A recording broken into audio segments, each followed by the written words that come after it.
People have been sending me their wildest fire ant killing ideas for months, and today I am putting the 5 craziest ones to the test on 5 live fire ant mounds. Some of these sound completely insane. One of them actually works, and the result that shocked me most is not the one you are expecting. I can promise you that right now. Before we start, here's what makes fire ants so hard to kill.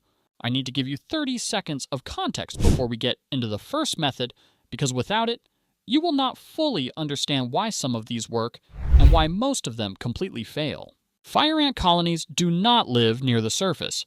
The mound you see above ground is essentially a solar heating unit. The ants build it to trap warmth and regulate temperature for the queen and brood living far below. The actual colony can extend 6 to 10 feet underground, depending on the water table and soil composition in your area. The queen, the eggs, the developing larvae, all of it is down there, completely out of reach of almost anything you pour on the surface. This is the core problem with virtually every DIY fire ant method you have ever seen. They attack the mound. The colony lives beneath the mound. Those are 2 fundamentally different targets, and the distance between them is the reason fire ant mounds come back within days of surface treatment. Keep that in mind as we go through each method, because it is going to explain every result we get today in a way that finally makes sense. Now, method 1, boiling water. This one has been around longer than almost any other DIY fire ant remedy. The idea is simple. Boil a large pot of water, carry it out to the mound while it is still at full temperature, and pour it directly into the center. The heat kills everything it contacts instantly. Here is what actually happens. Boiling water is genuinely lethal to fire ants on contact. The problem is thermal transfer through soil. Water begins losing temperature the moment it contacts the earth, and soil is a remarkably effective insulator. Studies have shown that boiling water poured into a fire ant mound typically penetrates effectively to a depth of roughly 12 inches before the temperature drops below a lethal threshold. The queen and the protected brood are not at 12 inches. They are many feet deeper than that. What boiling water produces is a surface and shallow depth kill. You will see significant ant death around the mound and in the upper tunnel network. You will feel like it worked. The mound will appear inactive for 3 to 4 days, while surviving workers relocate the queen slightly deeper or to a satellite location nearby. Then the mound reappears, sometimes in the exact same spot, sometimes shifted 2 feet to the left. Either way, the colony survived. Boiling water gets partial credit. It kills ants. It does not kill the colony. And I know what you are already wondering. Does anything poured onto the surface actually reach deep enough? Hold that question. I will answer it by the time we get to method 4, and the answer is going to surprise you. Method 2, dish soap and water. This one has an enormous following online, and I completely understand why. Use something everyone already has, it sounds scientific, and when you pour it on an active mound, you see a dramatic and immediate reaction that feels incredibly satisfying. The soap works by penetrating the waxy coating on an ant's exoskeleton. That waxy layer is what allows insects to retain moisture. When dish soap breaks through it, the ant rapidly dehydrates and suffocates simultaneously because the soap also blocks the spiracles, the tiny breathing pores along the ant's body. So dish soap absolutely kills fire ants through direct contact. That part is completely real. The issue is the same issue every pour-on method faces. The soap solution contacts the ants in the upper mound and the first few inches of tunnel network. The workers boil upward in a panic when they detect the disturbance, which is why the reaction looks so dramatic. You are seeing thousands of ants rushing toward the disturbance in an alarm response, and many of them contact the soap and die. It genuinely looks like a massacre. But the queen did not come up. The queen never comes to the surface under any circumstances short of complete mound destruction. While you are watching that dramatic surface reaction, the queen is 6 feet underground, completely untouched.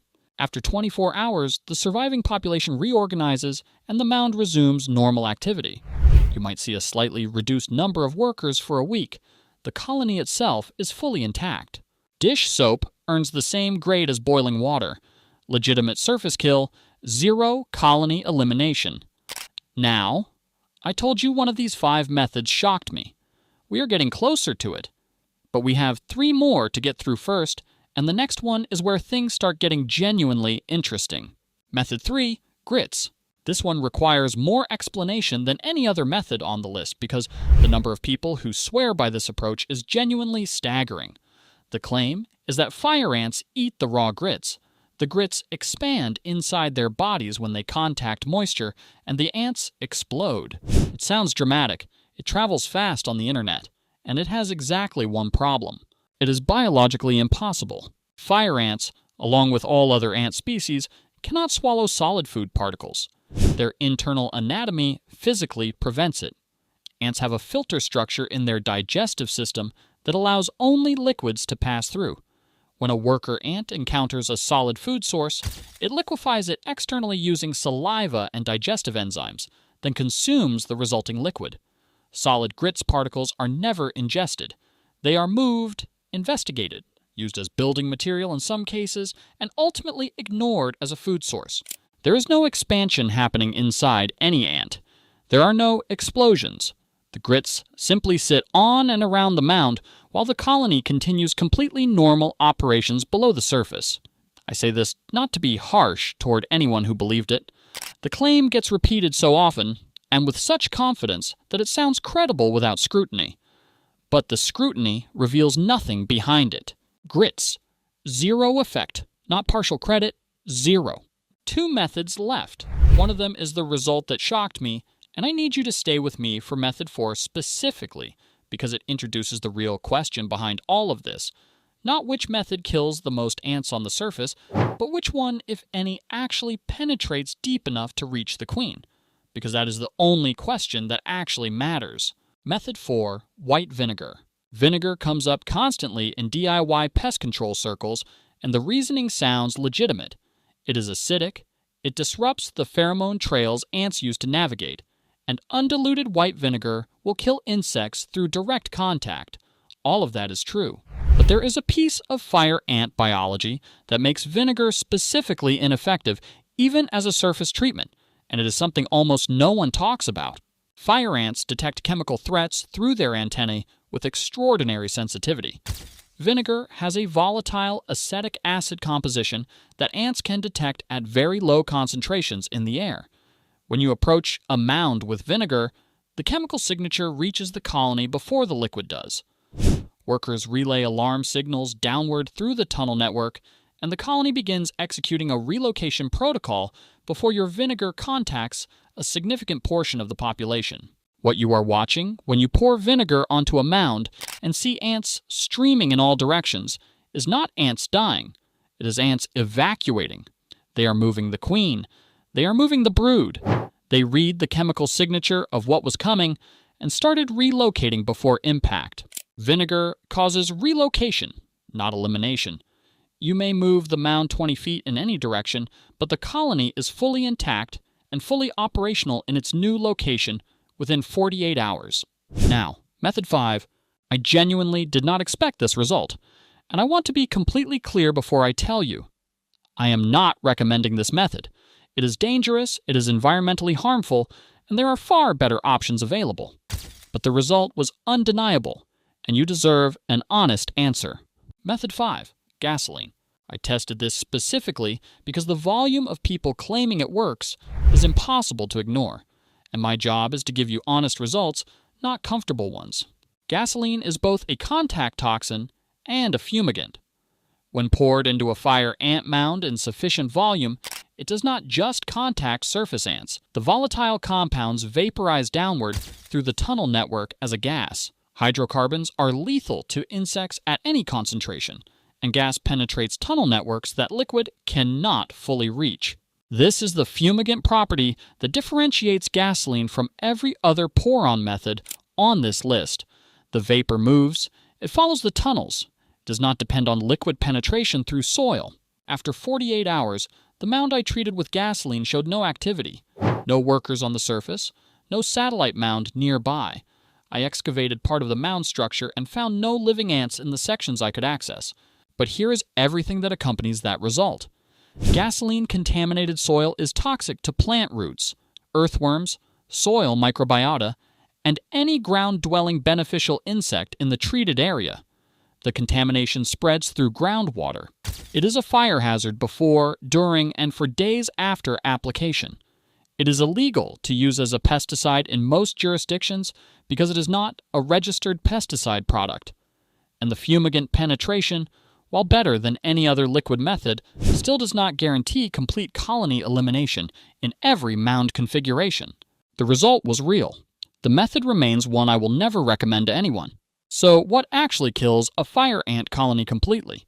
The methods that eliminate fire ant colonies reliably are the ones designed specifically to reach the queen through the ant's own behavior, exactly the way bait works.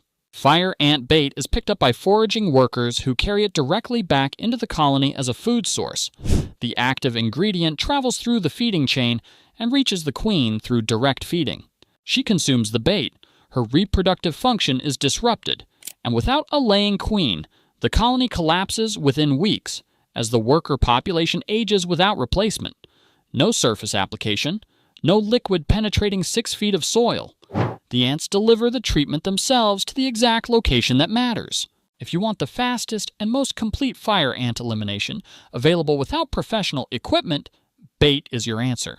Applied correctly around active mounds following label directions, quality fire ant bait consistently outperforms every method on this list in documented testing, without the safety risks, the environmental damage, or the frustration of watching a mound return 3 days after treatment.